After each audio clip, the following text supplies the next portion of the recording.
9 U.S. Presidents Assassinated by Globalists by Larry Engel. The premise of this series of articles is that 9 U.S. presidents were assassinated because they attempted to represent the people of the United States and the country, and not the globalist agenda. This article, number 19, is about an attack using weapons of sedition against the United States of America and the 37th President of the United States, Richard Milhouse Nixon, whose term was 1969 to 1974, and against the United States of America. He was forced to resign by this seditious attack, taken by agents of the black nobility banking cartel. Let us begin with two questions. If the globalists murdered 9 presidents, why did they force Nixon to resign instead of just killing him? And the second question, did President Nixon take some kind of action that forced another world leader to resign, thus setting him up for a scenario of revenge, thus forcing him to resign as a matter of public issue throughout the world? Give some thought to these two questions as we proceed. Well, the thing grows more unintelligible than ever. How about this mysterious ally? How did he get into the room? Yes, this ally. He lifts this case from the regions of the commonplace. You will not follow my precept. How often have I said to you, once you have eliminated the impossible, whatever remains, however improbable, must be the truth. During the time period of the Watergate scandal traveling circus, the American people were given the choice of being ruled by their own elected government or by a tyrannical monopoly, a small number of powerful men that had purchased the corporations that owned all the mass media. In most cases, the American people made the wrong choice, because the office of president had been isolated and cut off from them by the managed press. There was no freedom of press operating during Watergate. Orwellian newspeak, Orwellian doublethink, was the method they used, and this is notable due to the lack of cognitive dissonance. Thus, the person is completely unaware of any conflict or contradiction. The American willingly surrendered his president to the nation's most dangerous and cunning enemy. A corporate monopoly or trust has been made possible because the Federal Reserve Bank, the Federal Reserve System as it's called, is permitted to buy $100 bills for 4 cents each, or by producing and ultimately pocketing cash using bookkeeping and computer entries. It is estimated that the Federal Reserve secretly, without government knowledge of or oversight, disperses many times more taxpayer money than does the U.S. Congress. This is done via loans from inside the private banking system. That's your national debt. The attack with weapons of sedition was on many levels, including the subversion of the culture. Seditious action was taken against the values and beliefs of the American people, producing a division between the people and their government and their president. More specifically, sedition can be described as an attack on the public morale and the public will to resist intervention. Each are the products of combined political, social, or class loyalties, which are usually attached to our national symbols. Following penetration and parallel with the forced disintegration of political and social institutions of the state, these loyalties may be detached and transferred to the political or ideological cause of the enemy aggressor. Now let me repeat that. Sedition is an attack on public morale. Sedition is an attack on the public's will to resist. The public will and the public morale are attached to the symbols of our nation. These are products of a combination of political and social and cultural and class loyalties. Sedition achieves penetration and forced disintegration of political and social institutions of the state, of political and social institutions such as the presidency or the government. Once detached, they are transferred to the political and ideological cause of the enemy aggressor. That's what sedition is. In the case of this discussion, this transfer was to the Globalists, the black nobility banking cartel. The elected president, Richard Nixon, was forced to resign, but he was then replaced by Gerald Ford, who was never elected. The people were cut out. The vote he was not elected. He wasn't voted in by the people. Former President Gerald Ford was at it again.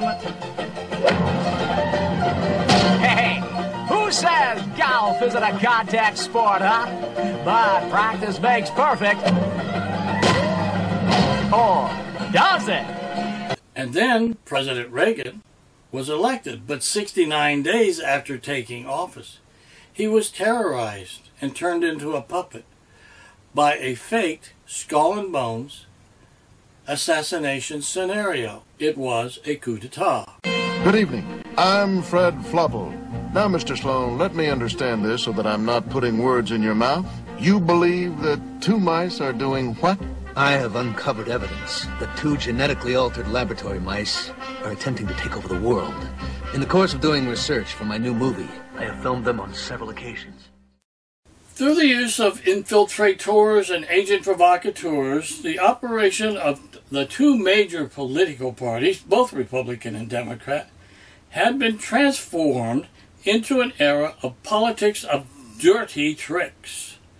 They would bug the offices of political opponents. They would compose false letters or documents with forged signatures, induce the FBI, the CIA, the IRS, any kind of government agency, other enforcement agencies of all forms of authority to harass political opponents and activist groups, including the use of many forms of sabotage. And these are called the black arts. It might include murder and assassination. While one might argue that this had always been part of the politics, this time it was different, because it was set up and controlled by foreign spy masters whose aim it was to use corruption to subvert and overthrow the government of the United States and to transfer power to themselves. This could be achieved by selective enforcement or selective mass media exposure. Both they controlled. The European banking cartel was able to recruit, threaten, buy, blackmail, or any other way to capture indigenous politicians, government office holders, bar association members, and synonym to carry out treasonous acts against their own government, usually offering them limited information on a need-to-know basis or as a political party order of business. Former Mossad agent Viktor Ostrovsky, who wrote the book By Way of Deception, that's the Mossad motto, By Way of Deception, talks about the influence of the Mossad on the U.S. government. He tells us that the CIA and the KGB operate differently than the Mossad because they have many people, maybe hundreds of thousands of people, in an infrastructure that supports the actual professional spies. They have lots of support people around the actual spies, and spies require this kind of support. They cannot do it alone.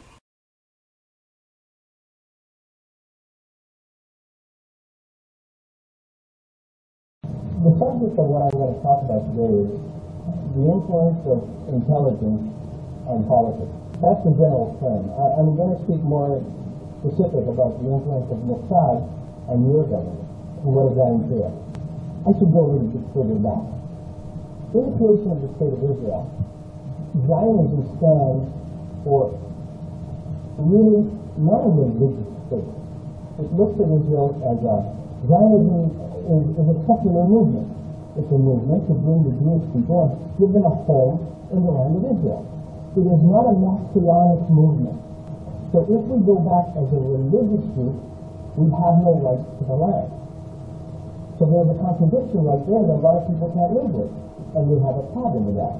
Now, if you look at the KGB, for example, or the CIA for that matter, you'll find out that they have hundreds of thousands of people working for them as an infrastructure. We can't operate. And intelligence agencies cannot operate without an infrastructure. Just to give you an example, let's assume you have a station in London. In order to have a station in London, what do you need? You need doctors, you need drivers, you need cars, you need apartments, you need people who buy food, who sell food, you need people who get your tickets, you need a lot of people around the actual operative. The guy who goes out and recruits somebody needs a lot of backing. He can't do it on his own. The Mossad is very small. We're talking about an organization that has about 1,200 people, including secretaries and drivers. Now, how do you spread that across the entire world that you have to gather information from? Because you see, a Mossad cannot have a station in Damascus, because it has no embassy there. So you cannot have an open station. So what you do is this. You open a station in London with 5 guys. 5, sorry. That's the Mossad sign for 5. These 5 guys are the actual case officers. Then what you do is you get people to come to Israel, and they scout the country, and they come up with a lot of names of the Jewish community in London. And these guys then go out and they'll approach a doctor, a Jewish doctor in London, and they say, listen, we need your help in order to save Jews elsewhere. And we might be coming to you. Will you be helpful to us? 70% turn them down, but nobody will ever turn them in. And that's a very important factor. People go to another guy. Before you know it, you've got 300, 400 people in London who are supporting your statement. You need a car, you pick up the phone, you say, Mr. So-and-so, I need a car, I don't need it registered. An hour later, you can pick up the car. I need a safe house. 2 hours later, you have a safe house. I need a doctor. I need tickets. I need transportation. I need $300,000 in an hour at 12 o'clock at night. You get a banker who opens the bank and he takes it out because he knows 2 days from now the money's going to be back. We're good for it. But the money's going to be back. Agent Atrovsky reports the Mossad has only 1,200 people. He tells us how they spread this around the world using pseudonym. They open a station with only 5 spies, 5 professionals, right?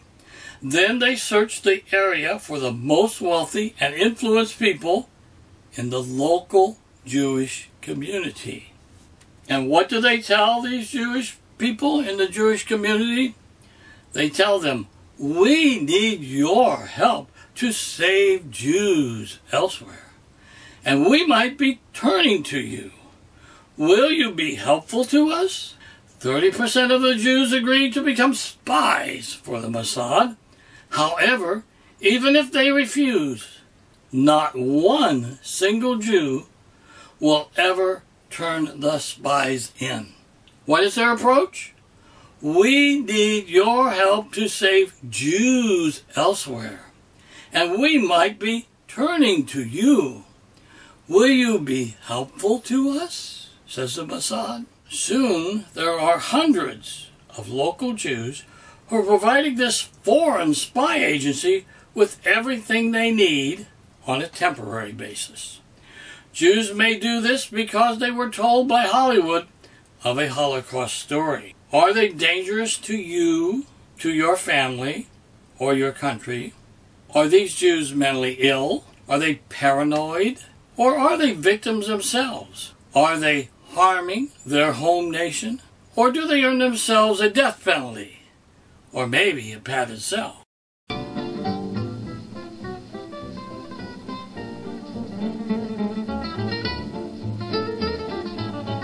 Ironically perverse, Nathan Hale, a soldier in George Washington's Continental Army, was hanged by the British on September 22nd, 1776, because he was doing almost exactly the same thing that the Sayanim do in our country today. Hale's famous last words were, "I regret that I have but one life to give for my country." But the Sayanim's plan is different. They intend to flee to Israel if their spying is exposed, and the Mossad makes arrangements for them to do so. Forgive my skepticism, but what assurance can you give that this conspiracy theory of yours isn't just some publicity stunt for promoting your next movie? Consider this. What was the real reason for the Watergate break-in? Who tipped off Eisenhower about the military-industrial complex? And whatever happened to Joyce DeWitt? I believe I have found the brain behind all of these so-called coincidences. Forgive me, but there are Preposterous. those who would say This conspiracy he links me to is nothing but a web of half-truths and innuendos. Did Sayanim assist Microsoft and Bill Gates against the antitrust charges filed by the U.S. government? Gates owns modern castles around the world, such as in Washington State or France. So therefore, was he a Jew living elsewhere, as the Mossad says, who needed saving? Sayanim on the Dallas City Council changed the parade route, placing JFK into the kill zone. Sayanim arranged employment for Lee Harvey Oswald at the Texas Schoolbook Depository, setting the fall guy up. Now, did the Mossad tell a Sayanim when and where to stand with his 8mm camera to shoot a movie of the JFK assassination? Can you see how Sayanim work from within not just America, but any Jewish community in the world? The Mossad chooses murderous, fanatical Sayanim who have contempt and hatred for their fellow citizens and their neighbors that are not Jewish. Sayanim are characterized by aggression, hostility, irritability, anger, homicidal ideas, and threatening behaviors against non-Jews, and even against many of their fellow Jews.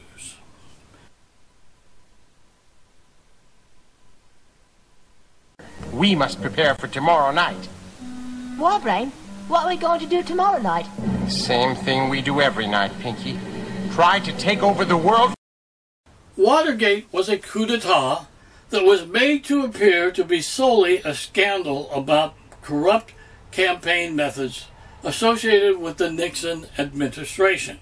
But it was in reality a secret, aggressive attack using weapons of sedition against representative government, against equality, against freedom, against the American people, against our jobs, against the wrongful use of our military, against our technology, against our industry, our way of life, our economic status, and our government. The black nobility banking cartel live a lifestyle of expensive watches, expensive clothes, expensive cars, jet planes, yachts, and castles for homes. They have an elite privilege, a class apart, not the equality loved by the common man. They are, legally speaking, untouchables. The Mossad's real job is to maintain their status and lifestyle against all of the other classes on earth. Even today, many people consider Richard Nixon to have been a crook, but he was not. However, he was in fact a wounded soldier on the field of battle, fighting for his country. It is just that the weapons in this form of warfare are secret. They involve lies, they involve deceptions, and they are made very complex and contradictory. some people may never discover what really happened to their presidents.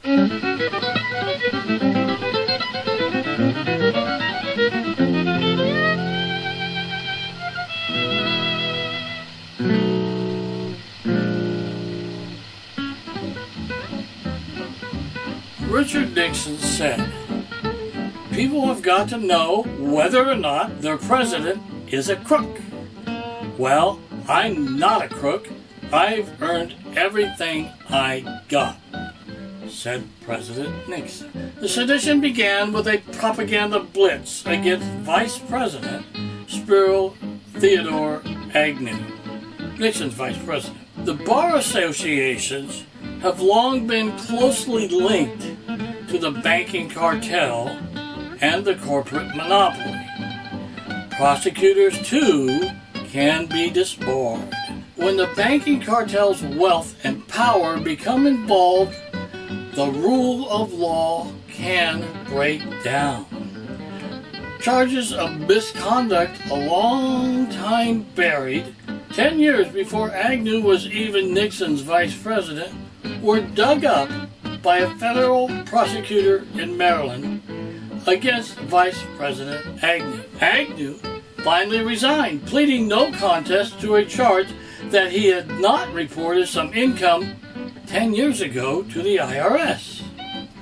It was a shrewd move by our enemy, as they had correctly estimated that President Nixon would distance himself from any controversy.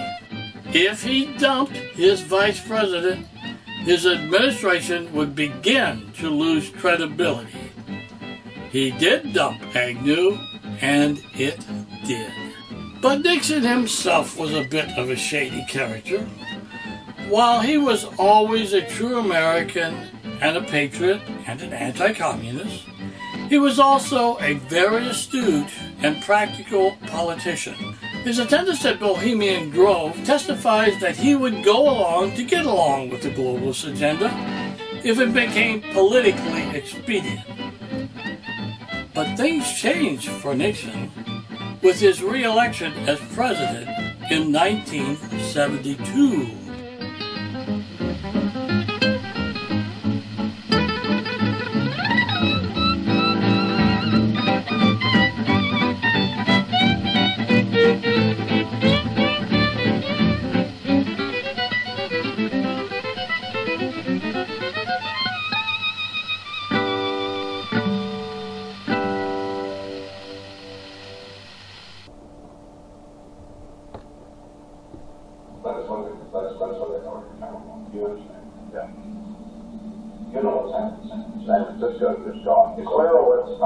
But it isn't. It's just not the right part of town. But the other class in San Francisco is that way. The Bohemian Grove that I attend, one time to time, the Easterners, the others come there. But it is the most fatty goddamn thing you will ever imagine in San Francisco crowd, because it's just terrible. I mean, I have always shaken hands with anybody in San Francisco. He achieved the largest popular vote in history, 60%. And carried every state except the state of Massachusetts. And I think that's when President Nixon decided, why, I could be president. I could actually represent the nation and the people and not pay any attention to these globalists. But the globalists responded with a very cunning Watergate attack using weapons of sedition and upon the United States of America. The famous talk show host Vinnie Eastwood once said, "Without a sense of humor, we could go friggin' nuts." Well, you know, maybe we ought to try some humor once in a while, because some of these subjects are really pretty heavy. Come on in, Pinky. We came so close this time. Where did we go wrong, Brain? Tonight's plan was fun, silly-willy. Oh, perhaps, but we mustn't dwell on failure. We have to get ready for tomorrow night. Noff, what are we going to do tomorrow night? The same thing we do every night, my friend. Try to take over the world. Pray with me, Pinky. The sedition operation began with 5 men being caught breaking into the Democratic headquarters at the Watergate complex in Washington, D.C. on June 17, 1972. Washington Post picked up on the story. Reporters Carl Bernstein and Bob Woodward relied on an informant known as Deep Throat. Deep Throat, later revealed to be Mark Felt, Associate Director at the FBI, and what he did was to falsely imply that a link of these men existed to the Nixon administration. In fact, no such link did exist. They were globalists. Deep Throat was also Diane Sawyer, powerful CBS World News anchor with connections to the globalists. The term applied to the burglars by the mass media, the controlled and owned foreign-owned media, was the White House plumbers. In George Orwell's novel 1984, he introduces the word newspeak. Now, newspeak is a method of controlling thought through language. Let me say that again. Newspeak is a method of controlling thought, mind control, thought, by using certain selective words, by using language, such as White House plumbers. Now, I would not define the burglars as White House plumbers. I would say they were Mossad and CIA spies attacking the United States of America and the presidency with weapons of sedition. They were really acting for foreign governments. President Nixon did not know about the break-in until after it occurred. He did not authorize it. He did not order it. And Nixon was never accused of doing so. And now, the McLovnis Group. Issue 1, the Pinky Protocol. Today, the contents of this secret document were revealed. It states that if the president ever does anything to disgrace the office, such as going out in public in his underwear, he will be thrown out of office. And Harold Foster Brain will be appointed leader in his place. Question: was the president in his underwear? I say, if it looks like underwear and it smells like underwear, it is underwear. The protocol is very clear on this point. The president must go. Eleanor, reaction? This is so much political poppycock. We can't just appoint a leader that no one elected. No one elected Gerald Ford. That's true. Exit question. I believe the president knew it was an attack against the presidency, an attack against the nation, an attack against the Republican Party, an attack against Richard Nixon himself. He tried to fight against it. However, he did not fully understand its nature. In a taped telephone conversation with Chuck Colson, one of his people, Nixon demonstrates he does not really understand how to fight this. Colson is pointing out that the charge of obstruction of justice against Nixon is a possibility, and that came true. My intuition tells me that Nixon is treating this event as an attack on the nation and does not think that he is attempting to obstruct justice. In fact, it was an attack on the nation, and Nixon is trying to shut it down, to fight back, and not to obstruct justice. When Nixon is forced to resign the presidency, it is because of the false charge of obstruction of justice. Actually, President Nixon was the targeted victim of the attack.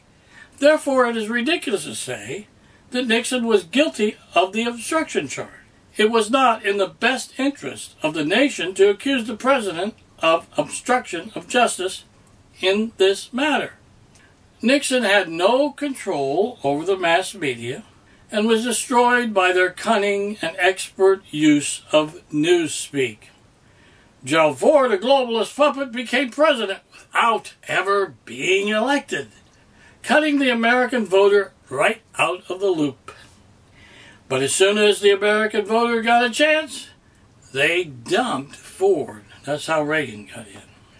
My intuition tells me that every player in the Watergate sedition would have responded yes if asked by the Mossad to help Jews elsewhere. This plan was led by CIA Mossad operative of the CIA's Office of Security, John Paisley, who controlled burglar James McCord. Others included were E. Howard Hunt, who was recommended by Charles Colson, and G. Gordon Liddy, who was recommended by E. Gil Krogh. None would have been told that the plan was to have them get caught in the Democratic headquarters. Paisley just would have told them, well, we have called upon you to help Israel.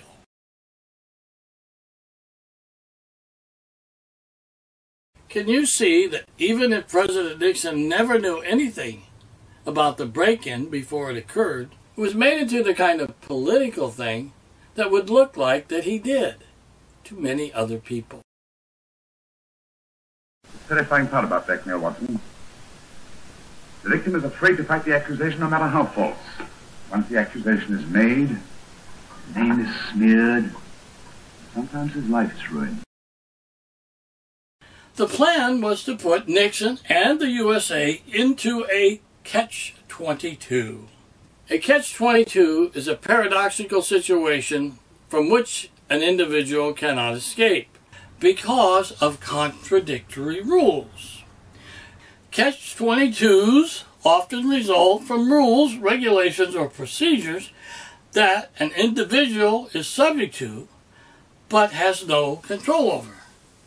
Nixon didn't control the press. Nixon didn't control the bar associations. One connotation of the term Catch-22 is that the creators of the Catch-22 have created arbitrary rules in order to justify and conceal their own abuse of power. The Globalists controlled the press, and they had infiltration agents. They had say in them within the government itself. The Mossad took care of them afterwards with help from even more say in them. G. Gordon Liddy was paid off with his own radio talk show in 160 markets. He became a featured guest celebrity talent in several television shows and a guest panelist for the Fox News channel it's owned.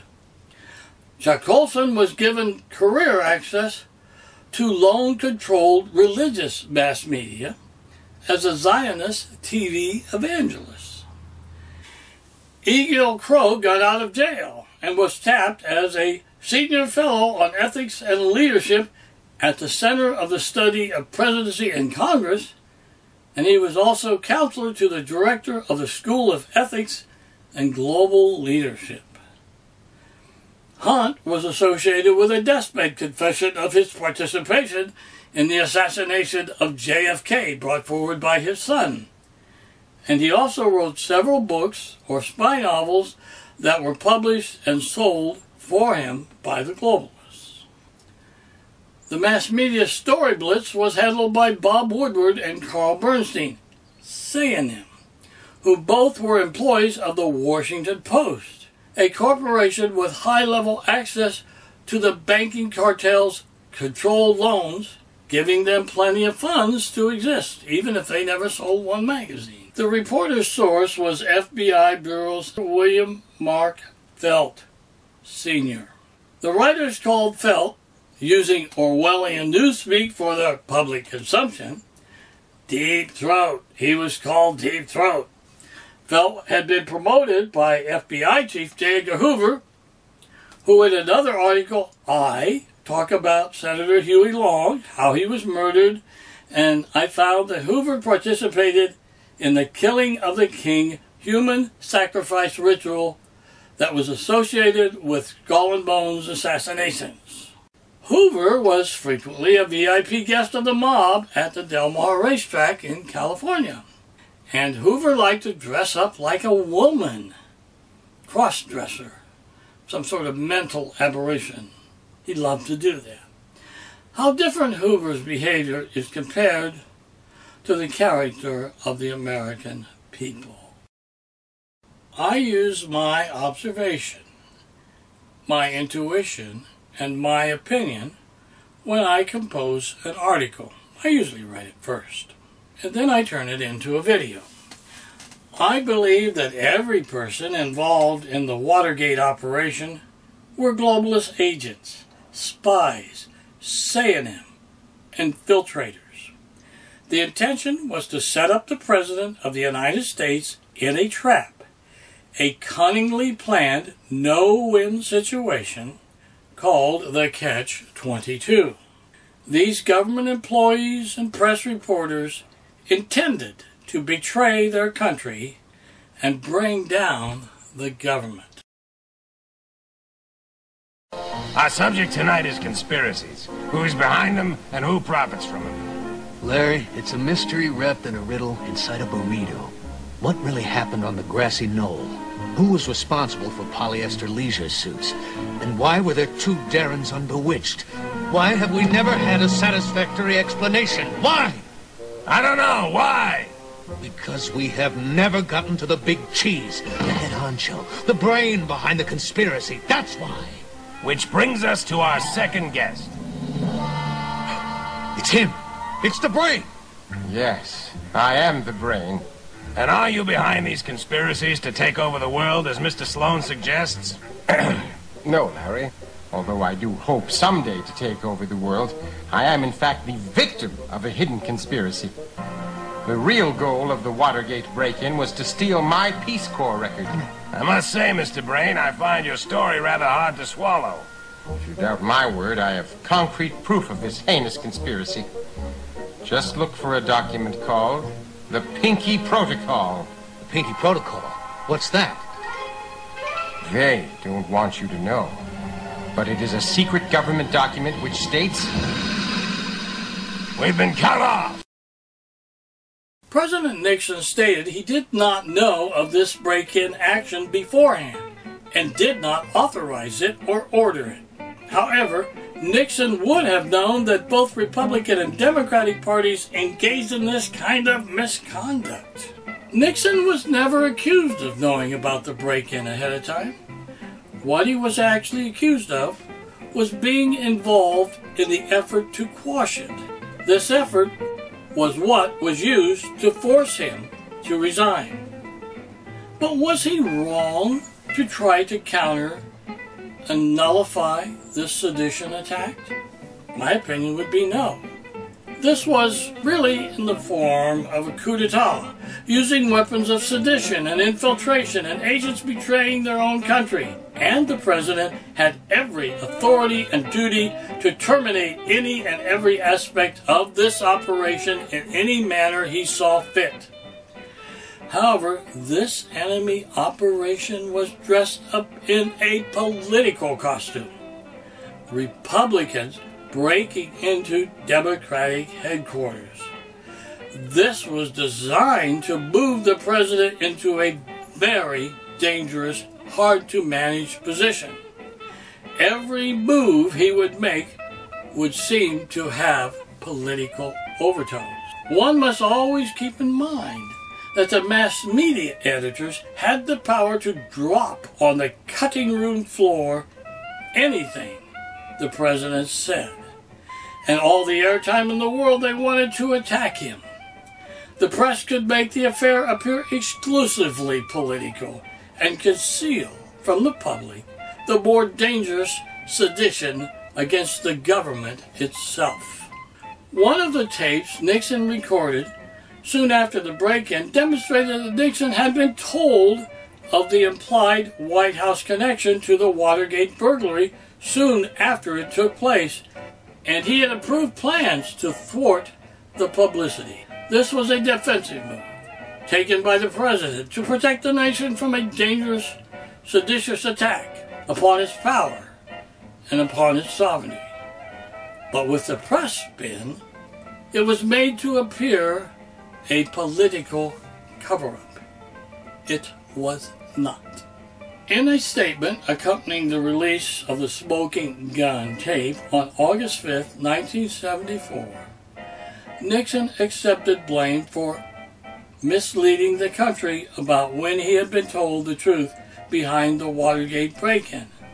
stating that he had had a lapse of memory. I first learned from news reports of the Watergate break-in.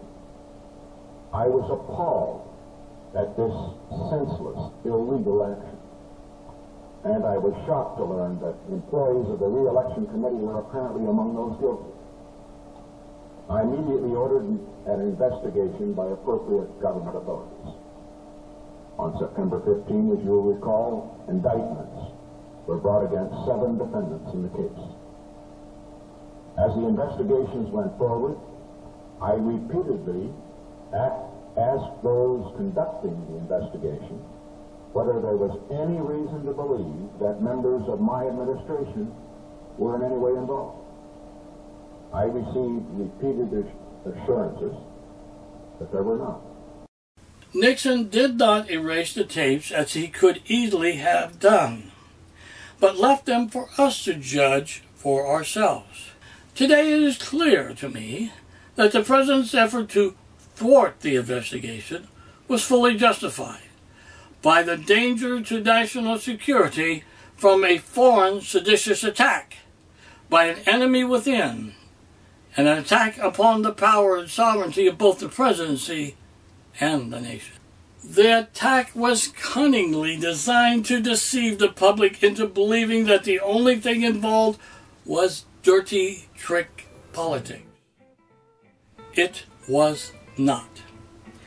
Every step of the operation was cunningly planned and carried out by agents and provocateurs coordinated by the foreign globalists. In the end, our government and the presidency were extensively weakened, and all of our elected leadership placed in a state of fear and frozen in shock. You might ask yourself, was the motive behind the Watergate affair intended to benefit the United States of America? Or was it the undermining or detachment of the loyalties of a significant political and social groups within the victimized state and their transference under ideal conditions to the symbols and institutions of the enemy aggressor? This is the definition of sedition. Now for you. Would you prefer to be ruled by an elected government or detach yourself and accept as your masters a small number of secret, powerful, disloyal men of a foreign banking cartel who own the Federal Reserve, the mass media, and a military-industrial corporation monopoly? President Richard Nixon said as he resigned, "Sometimes I have succeeded and sometimes I have failed, but always I have taken to heart what Theodore Roosevelt once said about the man in the arena." Roosevelt said, "The man whose face is marred by dust and sweat and blood, who strives valiantly, who errs, comes up short again and again, but who does actually strive to do the deed, who knows the great enthusiasms, the great devotions, who spends himself in a worthy cause, who at the best knows in the end the triumphs of high achievement, and who at the worst, if he fails, at least fails while daring greatly." President Theodore Roosevelt was shot by the globalists for his trust busting. He had broken up their monopoly. He had destroyed J.P. Morgan's money trust. And so they shot him. And so they shot him. Throughout his life, in what ways did Richard Nixon oppose the globalist agenda? Because communism is a coveted monopoly, billionaire communists are major players in the globalist agenda. The 1996 release of secret Soviet cables intercepted during World War II proved that Alger Hiss was a globalist Soviet spy operating in the highest positions of the U.S. government. Senator Joseph R. McCarthy made, or at the time, that would be 1948, were sensational charges of communist or globalist infiltration into the U.S. State Department, including Alger Hiss. Even though proven beyond doubt that McCarthy was correct and ahead of his time, today, like Nixon, the mass media still treats him as a pariah. And Senator McCarthy was also medically assassinated, which means he went into the hospital for something minor and did not survive. Serving on the House Committee on Un-American Activities, Richard Nixon pursued the Alger Hiss case, and this established his reputation as a leading anti-communist and elevated him to national prominence. Like McCarthy, Nixon had always been an outcast to the nationalist press. So how did Nixon oppose the globalists? In Vietnam, the globalist agenda included war profits, Golden Triangle drug trade, and the population reduction, that means killing of the young American people. These globalists are mass murderers. They somehow love this. It's some sort of insanity they have. When first elected, Nixon escalated Americans' involvement in the Vietnam War. But with his 60% popular re-election vote in hand in 1963, Nixon dumped the globalist pot of gold and ended their Vietnam War for profit. The globalist agenda promotes the concentration of power into fewer and fewer hands. Domestically, the Nixon administration generally embraced policies that transferred power from Washington to the states, undermining globalist power bases. In the Senate, Nixon took a prominent position in opposing global communism, traveling frequently and speaking out against the threat. He maintained friendly relations with his fellow anti-communists and pariah in the press, the controversial Wisconsin Senator Joseph McCarthy.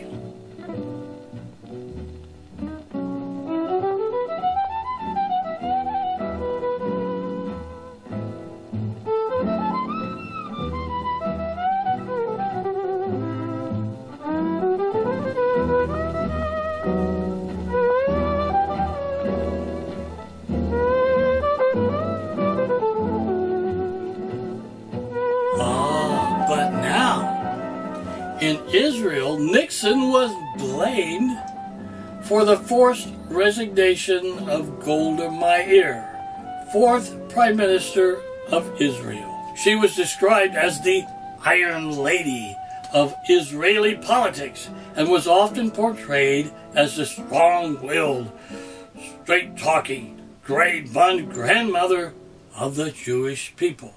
Remember our questions at the first? Did Nixon force somebody to resign? In Chicago, Golda Meir was called a Union Socialist. Even today, no one dares to apply the McCarthy C word to her, to this Iron Lady. But as for her being a Union Socialist, that's a fairy tale. The Yom Kippur War was known as the 1973 Arab-Israeli War, and also called the Fourth Arab-Israeli War, and was a war fought by the coalition of Arab states led by Egypt and Syria against Israel from October 6th to the 25th of 1973. The Arab forces struck deep into Israel, sweeping aside the Israelis' elite defense forces and grinding them into dust. Syria forces were overlooking the Jordan River. Their air defenses were inflicting high tolls on Israeli airplanes. The shock and sudden reversals that occurred at the beginning of this war inflicted a terrible psychological blow to the Israelis, who had hitherto experienced no serious military challenges. President Nixon withheld American involvement. President Nixon withheld American involvement as long as he could, until his hand was forced, probably by blackmail from his participation in the Bohemian Grove Giant Owl satanic ritual. At this compound in California, innocent young children are murdered in a satanic ritual before the large owl figure, a must-attend for major political hopefuls who want money and other globalist support. Is this unbelievable to you? Research the Franklin Cover-Up, it's a book, by Senator John DeCamp, that's a senator, state senator in Nebraska, and also investigated by ex-FBI Chief Ted L. Gunderson. This was also an Alex Jones video. Bill Clinton said it was where Republicans ran around naked in the woods. Israel's impending total defeat finally brought the United States to the rescue. On October 9th, President Nixon ordered the commencement of Operation Nickel Grass. The United States flew 22,395 tons of material to Israel. Our aircraft flew 567 missions throughout the engagement. The United States also delivered approximately 90,000 tons of material to Israel to their military by sea until the Arab advance was turned back. However, this advance was not turned back by the Israeli military. You know who did it. After an investigation, Prime Minister Golda Meir was forced to resign for 1174. Now the Pharisee mindset, resignations, tit for tat, resignations, tit for tat. Your delay in rescuing Israel forced our Prime Minister to resign. So for our revenge, President Nixon, we are going to force you to resign. That is my opinion why Nixon was not assassinated. They needed a show of power. One that killing the president could not attest with the same specter as would a public resignation for global consumption. Tit for tat. The 5-man spy break-in at the Democratic Party headquarters was more closely linked to the globalist CIA and the Mossad than to the Nixon White House. Kind of like how's his spying methods overhauled and updated with saying them. Nixon didn't know about the break-in. I think the president found himself being caught in a trap that threatened the sovereignty of the nation. And then he tried to fight it. The owned mass media was turned into a circus of deception. I used my observation, my intuition, and my opinion. And I do not think President Nixon was a crook. He was a soldier fighting an attack that used weapons of sedition upon our nation. In a war, we don't count our fighting men as criminals, do we? In the case of President Nixon, he had taken action, or delayed taking action, that led to the forced resignation of an adored, female, Jewish, communist, grandmotherly Khazar leader from a high political post. In the historical Pharisee psychology of proper revenge, eye for an eye, this demanded a scenario in which the President of the United States would also be forced to resign before a world audience. We have a choice between a sovereign government monetary system like the one that existed in the United States of America from 1848 until 1913, or one owned by foreign, privately owned banks. When we choose the wrong one, we put in place an invisible power that's greater than the Congress of the United States, has more power than the courts, and has more power than the presidents, and even has more power than all three combined. And strange and mysterious, really bad things happen to our country when we make this choice. And of course, to any country in a similar situation. And we may not sense the cause of our hardship.